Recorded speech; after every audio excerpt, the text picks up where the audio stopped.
Hello मेरे प्यारे दोस्तों, तो यार कोप पोर्टल यानी common offer acceptance portal 2025 launch हो चुका है। हालांकि अभी आप फॉर्म फिलिंग स्टार्ट नहीं हुआ है, बस ऑफिशियली साइट को लॉन्च कर दिया गया।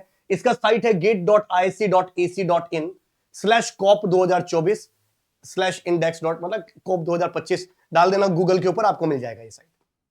यहां पर आपको बताया गया, बेसिक इंट्रोडक्शन दिया गया। एक चीज और बता दूं कि जितने भी आईआईटीज के अंदर काउंसलिंग होता है वो काउंसलिंग कोप पोर्टल के थ्रू ही होता है दोस्तों, और जो एनआईटी की काउंसलिंग होती है वो सीसीएमटी के थ्रू होता है। तो जिन भी बच्चों को एनआईटी के लिए पार्टिसिपेट करना है वो सीसीएमटी का वेट करें, जिनको आईआईटी में जाने का है वो आप फिल करिएगा इसका। अब कैसे पता चलेगा कि सर मुझे क्या फिल करना चाहिए? अब देखो, जिनका भी 600 अबो गेट स्कोर है उसको तो डेफिनेटली कोप पोर्टल के ऊपर रजिस्टर करना ही चाहिए। उनको तो आईआईटी मिलने के चांसेस है किसी न किसी तरीके से। सर मेरा तो 550 ही आ रहा है, तब भी ट्राई करिएगा। ट्राई करने में क्या हर्ज है यार? नहीं ट्राई करोगे तो नहीं मिलेगा, पर ट्राई करोगे तो हो सकता है मिल जाएगा। बट सर इसको प्रोसेस होता है कैसे, तो मैं आपको बता दूं। सबसे पहले देखो, ये होम है, दिखाई दे रहा होगा, उसमें रजिस्टर का ऑप्शन है। हालांकि अभी चालू नहीं हुआ तो कुछ होगा नहीं। जब रजिस्टर्ड पे जाओगे तो वहां से आपका नाम, आपकी डिटेल, गेट का स्कोर, गेट का रजिस्ट्रेशन नंबर मांगेगा, राइट? क्योंकि सारा काम गेट के थ्रू ही होने वाला है, तो गेट का रजिस्ट्रेशन नंबर मांगेगा। और आपके पास गेट का रजिस्ट्रेशन के बाद आपके पास मेल आईडी वेरीफाई करेगा, फोन नंबर वेरीफाई करेगा, पूरी आपकी पर्सनल गेट का स्कोर कार्ड सबमिट करेगा। सर मेरे पास तो 3 साल के गेट के स्कोर कार्ड है, वो सारे लगाने होंगे अगर लगाना चाहो तो। सर मैंने तो इस साल 2 पेपर दिया, सेकेंडरी पेपर भी बोलेगा आपको फिल करने के लिए, आप फिल कर सकते हो, कोई दिक्कत वाली बात नहीं। वो सारा आपसे डिटेल मांगेगा। सर क्या ये बस फिल करके काम हो गया मेरा? नहीं नहीं नहीं, अभी फिल कर भी दोगे तो चॉइसेस नहीं दिखेगा। क्यों? क्योंकि चॉइसेस यहां से शो नहीं होगा। चॉइसेस तभी दिखेंगे जब आप आईआईटी के ऊपर अपने आप को रजिस्टर करोगे। मतलब सर 2 बार रजिस्ट्रेशन करना है? यस। एक कोप पोर्टल इज ओनली फॉर कि क्या ऑप्शन मिल रहा है, वो ऑप्शन चाहिए कि नहीं चाहिए, या रिजेक्ट करना है उस ऑप्शन को, या बुक करना है उस ऑप्शन को, इसके लिए। बट वो सारे ऑप्शन आएंगे कहां पर? इससे जब आप फॉर्म फिल करोगे तब मिलेगा। इसका मतलब मेरे प्यारे दोस्तों, आपको हर आईआईटी का अपना खुद का फॉर्म रिलीज होता है और वो फॉर्म फिल करना है, उसके बाद ही आपके लिए ये एप्लीकेबल है। अगर आपने आईआईटी का फॉर्म ही फिल नहीं किया तो आप कोप पोर्टल में पार्टिसिपेट, क्योंकि ऑप्शन दिखेगा ही नहीं रजिस्ट्रेशन करने के बाद। सर कैसे फॉर्म फिल करना है? जैसे आईआईटी दिल्ली अनाउंस करने वाला है, आईआईटी मद्रास का 27 तारीख से शुरू होने वाला है, आईआईटी गांधीनगर, ऐसे डिफरेंट आईआईटी के शुरू होने वाले हैं। और आपको उस पोर्टल पे जाके अपने आप को सबसे पहले रजिस्टर करना है। जितने ज्यादा आईआईटी में रजिस्टर करोगे उतने ज्यादा चॉइसेस दिखेंगे। सर आईआईटी का तो अलग से फीस होता है, या क्या फर्क पड़ता है? 200-300 भरोगे तो चॉइस दिखेगा, मिलने के चांसेस होंगे, नहीं भरोगे तो बिल्कुल मिलने के चांसेस ही नहीं होंगे। तो बहुत सारे लोग यहां पर कंजूसी करते हैं। काउंसलिंग में बिल्कुल भी कंजूसी नहीं करनी, ध्यान रखिए। मैं तभी आपको गाइड कर पाऊंगा जब आपके पास ऑप्शन होंगे। आप खुद ही ऑप्शन एलिमिनेट कर दोगे तो फिर दिक्कत आएगी। तो सर कैसे करना है वो सारी चीजें मैं आपको बता देता हूं। अपनी पूरी डिटेल यहां फिल करोगे और उसके बाद मान लीजिए आईआईटी दिल्ली का फॉर्म निकला है और आपने आईआईटी दिल्ली के अंदर 3 ब्रांच ए, डी और एफ, 3 ब्रांच के लिए आप एलिजिबल थे, आपने 3 ब्रांच फॉर्म फिल कर दिया। फिर आईआईटी मद्रास में आपने 2 ब्रांच के लिए एप्लीकेबल थे, आपने बी और जी दोनों ब्रांच चूज कर लिया। आईआईटी बॉम्बे में आपने सी ब्रांच के लिए एलिजिबल थे, आपने सी ब्रांच फिल कर दिया।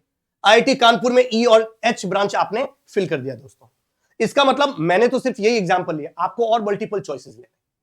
मैंने ये 8 चॉइस आपने ले लिया। अब ये 8 चॉइस आपको कोप पोर्टल के ऊपर नजर आएंगे जब फिल करोगे आप, तो आपके रजिस्ट्रेशन नंबर से ट्रैक करके वहां पे दिखेगा भी आपको। अब जब आपने भर दिया तो कोप पोर्टल पे आपको प्रायोरिटी देनी है, सारे के सारे बच्चों को प्रायोरिटी देनी है ताकि फेयरली सबको चांस मिल सके, राइट? तो इसलिए कोप बनाया गया। पहले के टाइम में क्या होता था, आईआईटी दिल्ली में किसी ने आईआईटी दिल्ली में भी कर दिया, आईआईटी बॉम्बे में कर दिया, वो सारी जगह का सीट लेके खा गया। अब पता चला काउंसलिंग पे काउंसलिंग चल रही है, ज्वाइन तो वो एक ही जगह करेगा, इसलिए कॉमन पोर्टल बनाया गया। अब प्रायोरिटी आपने इतनी ब्रांच तो भर दिया, पर आपकी खुद की भी तो प्रायोरिटी होगी। आपने फॉर एग्जांपल आईआईटी दिल्ली की कंप्यूटर साइंस को टॉप प्रायोरिटी पे रखा, फिर आपने आईआईटी मद्रास के कंप्यूटर साइंस को सेकंड प्रायोरिटी पे रखा मान लीजिए, फिर आईआईटी बॉम्बे के सी पे रखा आपने, फिर डीईएफ आपने ऐसे चॉइस रख दी। आपने अपनी खुद की प्रायोरिटी रखी, A B C D E F G H, ये आपकी प्रायोरिटी। अब आपने ये प्रायोरिटी फिल करके सबमिट कर दिया। अब जैसे ही आप सबमिट करोगे दोस्तों, आपको एक चीज दिखाई देगा, जैसे ही आप सबमिट करोगे आपका फर्स्ट राउंड के लिए आप एलिजिबल हो गए। अब वो डेट मेंशन होता है, उस डेट पे फर्स्ट राउंड ओपन होगा, और फर्स्ट राउंड जब ओपन होगा, ये राउंड 1, राउंड 1 में मान लीजिए आपको ई ऑफर दिखा रहा है कि आपको ई चीजें मिल रही है, ई ब्रांच मिल रहा है, उस कॉलेज का ई ब्रांच मिल रहा है। अब ई कौन से कॉलेज का था, तो देखो ई था मेरे पास, ई ये रहा, आईआईटी कानपुर का ई ब्रांच मिल रहा है, मतलब आईआईटी कानपुर का मान लो सीएस ब्रांच मिल रहा है आपको। अब आईआईटी कानपुर का जब सीएस ब्रांच मिल रहा है आपको, तो अब आपके पास तीन चीजें, whether you are satisfied with this, अगर सेटिस्फाइड है तो एक्सेप्ट एंड फ्रीज करेगा। तीन ऑप्शन आपको दिखेगा, accept and freeze, retain and wait and reject and wait. Right, okay sir, accept and freeze का मतलब अगर आप सेटिस्फाइड हैं एक्सेप्ट करिए, फ्रीज करिए, काउंसलिंग से आउट हो जाइए, सबमिट कराइए, वहां पर डॉक्यूमेंट सबमिट कराइए, एडमिशन लीजिए, फीस सबमिट करिए, आपका खत्म, काउंसलिंग में आगे जाने की जरूरत नहीं। पर मान लीजिए नहीं सर, मेरा तो सर से मेरे को आईआईटी बॉम्बे जाना है या कुछ और जाना था, तो अब आपके पास दो चॉइसेस हैं, retain and wait and reject and wait. नाम से पता चल रहा हो retain and wait. Retain and wait अगर आप क्लिक करते हो तो ई ऑप्शन जो आईआईटी कानपुर का सीएस ब्रांच का था वो रहेगा ही रहेगा, वो कभी वैनिश नहीं होगा। साथ में उसके ऊपर और भी स्लाइड होती रहेगी, कोई और भी अच्छी चीज मिलने के चांसेस है, किसी ने नहीं लिया है, खाली छूट गया है, तो वो आपको मिल सकता है। यानी आपका चॉइस गायब नहीं हुआ, आपका चॉइस है, बट उससे ऊपर की भी स्लाइडिंग हो सकती है। रिजेक्ट एंड वेट यानी आपने तय कर दिया कि मुझे ई चाहिए ही नहीं भाई साहब, अब कोई भी काउंसलिंग पार्टिसिपेट होगा ई आपको कभी नहीं मिलेगा क्योंकि आपने रिजेक्ट कर दिया, तो ई आपको कभी नहीं मिलेगा। ई के अलावा जो ऊपर के ऑप्शन थे उसमें स्लाइडिंग शुरू हो जाएगी। तो जनरली क्या अच्छा है सर, क्यों ऑप्शन को खत्म करना, ई रखना है, तो हम हमेशा क्यों रिजेक्ट एंड वेट करें, रिटेन एंड वेट ही हर बार करते हैं ताकि वो ऑप्शन तो रही है एटलीस्ट। आईआईटी ने इससे भी बोल रखा है कि ये इसको आप ओनली 2 टाइम्स यूज कर सकते हो, रिटेन एंड वेट को। 2 बार के बाद या तो आप फ्रीज करोगे या फिर आप रिजेक्ट करोगे, दोनों में से कोई एक ही चीज आप चूज कर सकते हो। सर कैसे, तो देखते हैं। मान लीजिए फर्स्ट ऑप्शन आया मेरे पास ई, और मैंने ऑप्शन प्रेस कर दिया ई वाला, रिटेन एंड वेट। अब सेकंड काउंसलिंग में चला गया मैं रिटेन एंड वेट करके, अब मेरे को ये पता है कुछ नहीं मिलेगा तो भी ई तो मिलेगा, आईआईटी कानपुर का सीएस तो मेरे हाथ में है। अब मैं अगले पे गया और अगला आया राउंड 2। राउंड 2 में मेरी किस्मत जबरदस्त थी, मेरे को सी की जगह मेरे को डी मिल गया, मेरे ऊपर वाले चॉइसेस खाली हो गया था और मेरे को ई मिल गया, मेरे को ई मिल गया।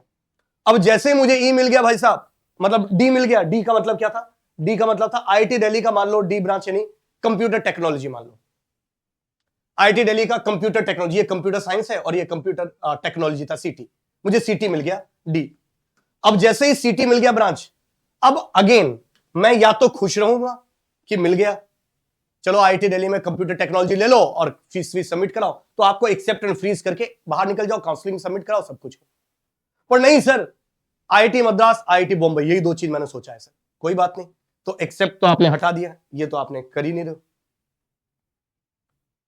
सर। अब हमारे पास 2 है, रिजेक्ट एंड वेट और रिटेन एंड वेट।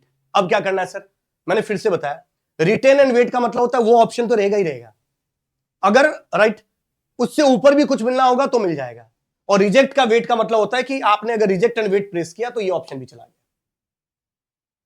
सर तो अब क्या करना चाहिए, अब देखो स्टार्टिंग में तो मन तो यही करता है कि रिटेन एंड वेट करो, पर 2 बार है सर, ये तो दूसरी बार है। अब ये आपको लगता है कि डी से ऊपर देखो कि मिलने के चांसेस, या भी रिस्क वाला भी बात हो सकती है कि सर इससे पहले मिलना होगा तो ठीक, नहीं मिलेगा तो भी, अब कितनी बार किस्मत से मिल भी जाता है, ऐसी कोई जरूरत नहीं है, पर फिर भी 2 बार का मौका है, तो मैं इस बार राउंड 2 के अंदर मैं रिटेन फ्रीज तो करवाया नहीं, मैं काम करता हूं, मैं रिटेन एंड वेट ही करता हूं। अभी भी मेरे पास डी ऑप्शन है, बट ये जो 2 टाइम्स का था ये मैंने खत्म कर दिया, 2 टाइम्स का मेरे पास ये खत्म हो गया दोस्तों। अब अगले में राउंड 3 में या तो डी मिलेगा या डी से अच्छा ही कुछ मिलेगा, अब देखते हैं क्या चीज है, डी गायब नहीं होगा मेरे साथ, राइट। अब मैं गया राउंड 3 के अंदर, राउंड 3 में किस्मत ऐसी थी कि डी से ऊपर भी चला गया। अब नहीं तो ऐसा भी हो सकता था, मान लो ऊपर नहीं मिलता तो ये डी मिलता रहता, डी तो गया नहीं, मान लो ऊपर वाला नहीं मिल रहा है पर मुझे डी भी गायब नहीं हुआ, डी रहेगा ही रहेगा। अब मेरे पास सर ये वाला ऑप्शन ही गायब हो गया क्योंकि 2 टाइम्स यूज करना था, 2 टाइम्स खत्म, उसका बेनिफिट मुझे यहां मिल भी गया। अब या तो मैं इसको एक्सेप्ट करूंगा या फिर रिजेक्ट वेट करूंगा।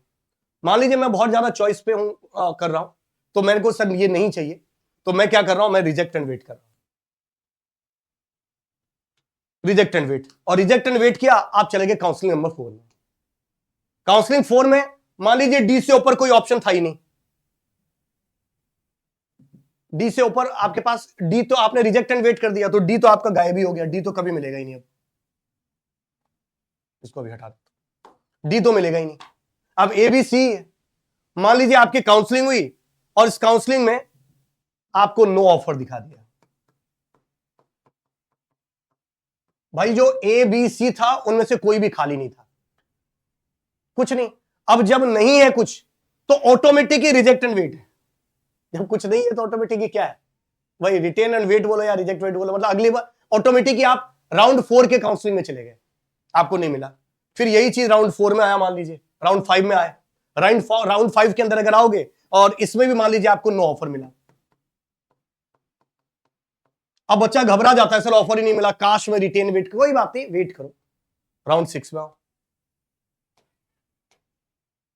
राइट, राउंड 6 में देखो, राउंड 1 से लेकर 5 तक में ही आप कोई भी दो एक्सेप्ट एंड फ्रीज रख सकते हो। राउंड 6 से लेकर 10 में तो आपने नहीं भी यूज किया, स्टार्टिंग से 1 से लेकर 5 तक में रिटेन एंड वेट, तो 6 से 10 के बीच में आपको कभी नहीं मिलने वाला, वो फर्स्ट 5 काउंसलिंग के लिए एप्लीकेबल। फर्स्ट 5 में से कोई भी दो में आप रिटेन एंड वेट यूज कर सकते हो। अब क्या करना है सर, राउंड 6 के बाद ये देखो, ये 5 था, ये 6 है ना, मान लीजिए ये 6 है, ये 6 है। अब 6 में किस्मत से आपको मान लीजिए बी मिल गया, इसका तो काम ही खत्म हो गया, मिल गया। अब बी मिल गया तो बी नंबर कौन सा था,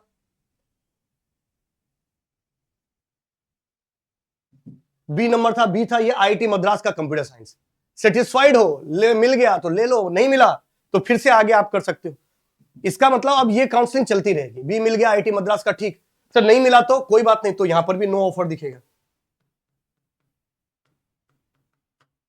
नो ऑफर दिखेगा। फिर राउंड 7 आएगा, फिर राउंड 8 आएगा, चॉइसेस होते हैं। कितनी बार देखो, बच्चों को डर जरूर लगता है कि सर मिलेगा कि नहीं मिलेगा, पर मैं बता दूं कितनी बार वो सारी चीजें मिल जाती है बच्चों को। हालांकि अभी को पोर्टल आने दो, मैं आपको चॉइसेस भी बताऊंगा, specially for the computer science and DA branch के लिए और इलेक्ट्रॉनिक्स वाले, इलेक्ट्रिकल वाले बच्चों के लिए, कि किस तरीके से आपको चॉइसेस की प्रायोरिटी रखनी है, so that you will get a complete information on it. Right, कौन से ब्रांच का पैकेज क्या जाता है, कितनी सीट्स रहती है, क्या रहता है, सिनेरियो है, अपॉर्चुनिटी क्या क्या मिलती है, ये सब चीजें भी मैं बताऊंगा, आपको टेंशन नहीं लेना। अभी जो मैंने आपको बताया को पोर्टल में क्या मतलब होता है, वो मेरे ख्याल से आपको समझ में आ गया। सर 10 तक कुछ नहीं मिला तो एक स्पोर्ट राउंड होता है, उस स्पोर्ट राउंड में भी चीजें मिल जाती है। कितनी बार मैंने स्टूडेंट को देखा, 7 तक कुछ नहीं मिला, 8वें राउंड में जाके आईआईटी दिल्ली मिल गया, 9 में नहीं मिला, सिर्फ 10वें राउंड में जाके मिल गया, तो ऐसा भी होता है, इसलिए आपको टेंशन नहीं लेना। तो ये चीज मैंने आपसे डिस्कशन कर लिया। इंपॉर्टेंट डेट भी मैं आपको बता देता हूं, कब कब चालू होने, हालांकि ये अभी शुरू नहीं हुआ है, तो फिर भी इधर देखिएगा,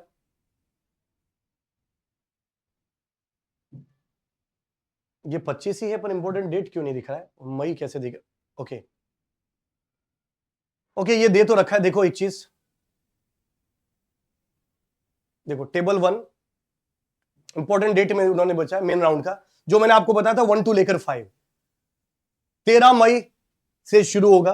right, time window for the candidate to view the offer and decision taking का 13 मई से लेकर 15 मई के बीच में राउंड 1 का होगा। तीनों ही चॉइस हो जाए, यस यस और यस होता है चॉइस, मतलब आप रिटेन भी वेट कर सकते हो, एक्सेप्ट भी कर सकते हो और रिजेक्ट एंड वेट भी कर सकते हो, जो मैंने आपको बताया। 20 मई से लेकर 22 मई में होगा, वो या तो आप रिटेन एक्सेप्ट करोगे, रिटेन वेट 2 बार होता है, अगर ये दोनों बार आपने यूज कर लिया तो तीसरे राउंड में जो भी डेटा आएगा उसको नो ही करना पड़ेगा आपको, मतलब ये वाला ऑप्शन रहेगा ही नहीं, आइदर दिस और दिस यू विल गेट।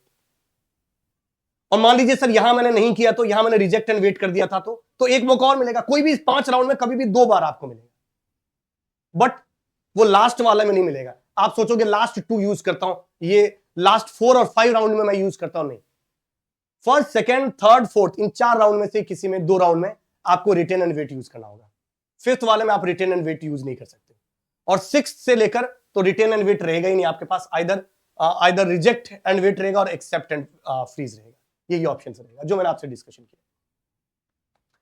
और डेट सब कुछ मेंशन है ऑलरेडी, 13 से लेकर 15, 20 से लेकर 22, 27 से लेकर 29 राउंड 3, 2 जून से 4 जून राउंड 5, 8 जून से 10 जून राउंड 5 का, सॉरी राउंड 6 15 जून से 17 जून।